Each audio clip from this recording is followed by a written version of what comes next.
नमस्कारम। जय धन्वंतरी, जय आयुर्वेद, मनाड़ी वैद्य रविंद्र लोहान।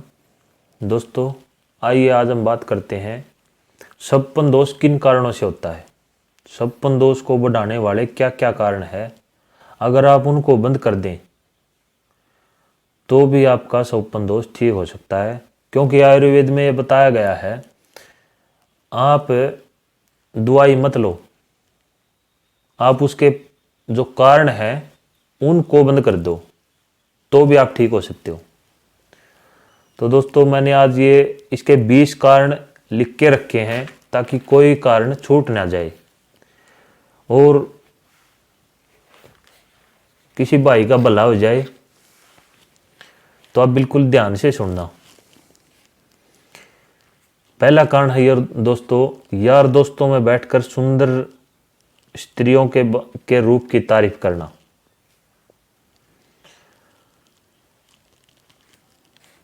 सुंदर स्त्रियों के रूप की तारीफ करना से क्या मतलब है? क्योंकि किसी औरत के बारे में जब कोई पुरुष सोचता है तो उसका लिंग उत्थान पे आता है, उसका खून गर्म हो जाता है और उससे फिर वो वीर्य में गर्मी पहुंच जाती है। वो वीर्य वहाँ से शुक्र स्थान से निकल पड़ता है। निकलने के बाद लेकिन वो बाहर नहीं निकल पाता, वो बीच में रुक जाता है। वो फिर रोग पैदा करता है, इसीलिए फिर वो सप्पन दोष होता है। इसलिए हमने कभी भी या तो हमने संभोग की इच्छा करनी चाहिए, या हम संभोग की इच्छा करें तो हमने वीर्य को निकाल देना चाहिए, नहीं तो वो रोग पैदा करेगा। तो 2 नंबर पे दोस्तों, वाजीकरण पदार्थ सेवन करने पर भोग के लिए सत्री का ना होना। वाजीकरण पदार्थ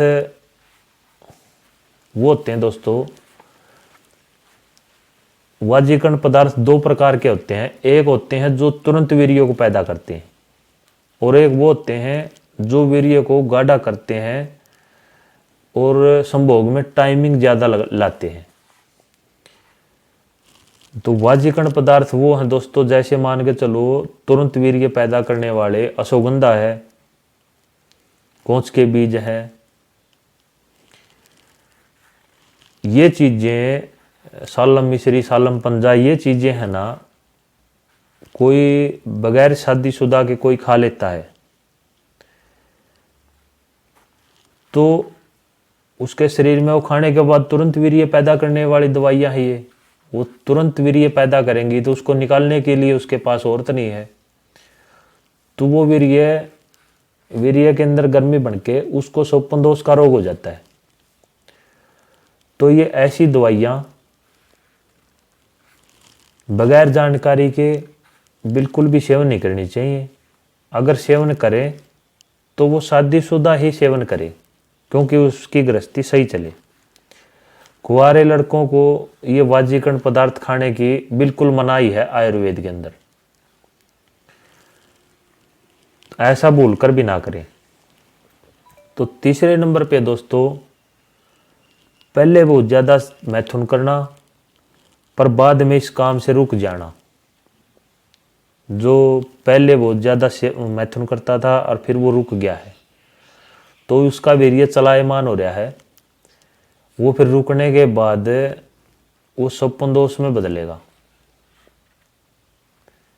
तो एकदम से आपने ब्रह्मचर्य का पालन कर लिया तो वो कैसे होगा? तो इन चीजों से भी बचें आप। शरीर में फिर 4 नंबर पे है, शरीर में गर्मी बहुत ज़्यादा बढ़ जाना। जिसके शरीर में ज़्यादा गर्मी बढ़ जाती है, जैसे कोई अंडे वगैरह ज़्यादा सेवन करता है, मीट वगैरह सेवन करता है, शराब वगैरह ज़्यादा पीता है, चाय कॉफ़ी ज़्यादा लेता है, तली भुनी चीज़ें लेता है या मिठाइयाँ वगैरह लेता है, लाल मिर्च ज़्यादा लेता है, तो इन चीज़ों से शरीर में गर्मी बढ़ जाती है। और गर्मी बढ़ने से वीर्य अपने आप निकलने लगता है, वो सप्पन दोष का रूप धारण कर लेता है। नंबर 5 पे है दोस्तों, कामी पुरुषों की संगति में रहना। जो काम वासना के शिकार हैं लोग, वो उनके पास अगर हम बैठेंगे तो वो ऐसे ही बातें करते रहेंगे, फलां औरत ये अच्छी है, ये वो है, ये ऐसे है, ये वैसे है।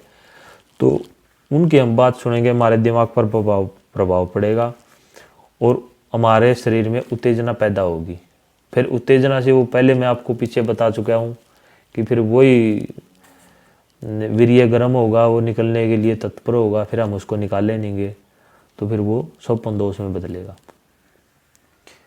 6 नंबर पे है दोस्तों अस्तमैथुन करना। जो लोग अस्तमैथुन करते हैं उनको भी ये रोग हो जाता है।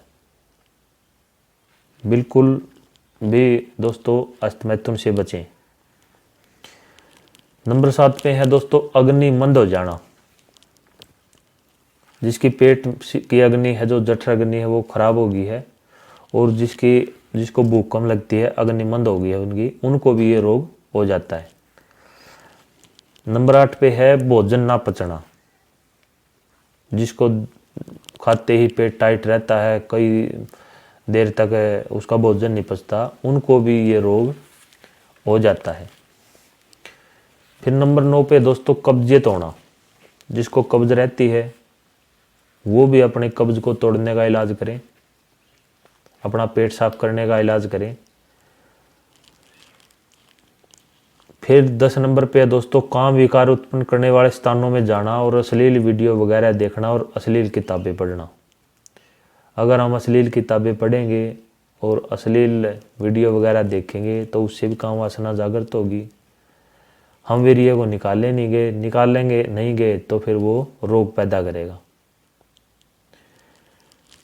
फिर दोस्तों 11 नंबर पे मल मूत्र के वेग को रोकना। मल, जैसे हमें दबाव लगा हुआ है, प्रेशर बना हुआ है 8 बजे और हम मल त्यागने के लिए जाते हैं 10 बजे 11 बजे, या फिर हमने कोई काम हो गया फिर कभी 1 बजे कभी 2 बजे, तो वो मल की जो हमने रुकावट करी वो भी रोग पैदा करती है। या कई बार हम किसी मीटिंग में बैठे हुए हैं, हमें पेशाब जाने की आदत लगी हुई है, हम पेशाब को रोक लेते हैं, 1-1 घंटा 2-2 घंटा उसको रोक लेते हैं, तो उससे भी रोग पैदा होते हैं, उससे भी ये स्वप्न दोष पैदा होता है। फिर है दोस्तों 12 नंबर पे चाय कॉफ़ी का ज़्यादा सेवन करना, वो मैं पहले ही बता चुका हूँ दोस्तों। फिर है 13 नंबर पे रात को जागना और दिन में सोना। रात में जागने से दोस्तों पित्त दोष बढ़ता है, शरीर में गर्मी बढ़ती है और फिर वो बंदा जब दिन में सोता है तो दिन में सोने से भी गर्मी बढ़ती है। अगर आपको किन्हीं कारणों से कोई काम हो गया है, रात को जागना पड़ जाए तो आप दिन में सोएं, वरना आप रात को पूरा सोएं, दिन में मत सोएं, क्योंकि दिन में सोने से भी पित्त दोष बढ़ता है, उससे भी ये स्वप्न दोष हो जाता है। तो 15 नंबर पे दोस्तों खट्टी मीठी गर्म और चरपी चीज़ें ज़्यादा खाने से ये रोग होता है, जैसे लाल मिर्च, अमचूर, लहसुन, प्याज, राई, गुड़, हींग, अचार, गरम मसाले, दही और तेल में पके हुए गर्म पदार्थ ज़्यादा खाने से। अगर आप ये चीज़ें ज़्यादा खाते हो, कभी कभार लेते हो तो कोई दिक्कत नहीं है। अगर आप ज़्यादा खाते हो तो आप इनको तुरंत प्रभाव से बंद कर दें। 16 नंबर पे दोस्तों सुबह धूप निकलने तक देर से बिस्तर पर पड़े रहना। जो लोग देर से उठते हैं, धूप निकलने के बाद उठते हैं, वो बिस्तर पर पड़े रहते हैं, रात को देर तक जागते हैं, उन लोगों को भी स्वप्न दोष हो जाता है। तो फिर दोस्तों अत्यंत गर्म दूध पीना। अत्यंत गर्म दूध पीने से भी वीर्य में गर्मी हो जाती है और फिर वो बाहर निकलने लगता है। फिर दोस्तों 18 पे गरिष्ठ और भारी भोजन करना।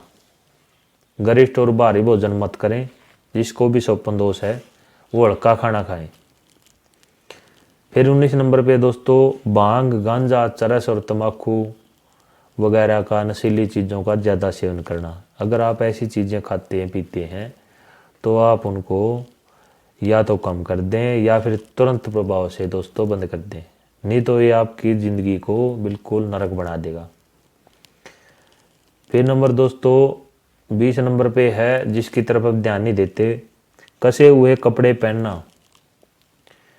क्योंकि कपड़ों की कसावट से लिंग के ऊपर घर्षण होता है, दबाव पड़ता है, और उस दबाव के कारण लिंग में उत्तेजन आती है और शरीर में गर्मी आकर के फिर वो हमारे स्खलित हो जाते हैं हम, और वो स्वप्न दोष हो जाता है। तो दोस्तों ये 20 कारण गिनाए मैंने। अगर कोई भी कारण आपको स्वप्न दोष है और आपको इन कारणों में से कोई भी कारण है तो आप उसको तुरंत प्रभाव से कम कर दें, तो आपका स्वप्न दोष कहीं जाने की ज़रूरत नहीं है, किसी वैद्य के पास, किसी डॉक्टर के पास जगह जगह धक्के खाने की ज़रूरत नहीं है, आप ठीक हो जाओगे। आपको ये वीडियो कैसा लगा? मैं आशा करता हूँ कि आपको अच्छा लगा होगा। आप कमेंट करें, शेयर करें। इन्हीं शब्दों के साथ मैं अपनी वाणी को विराम देता हूँ। नमस्कार।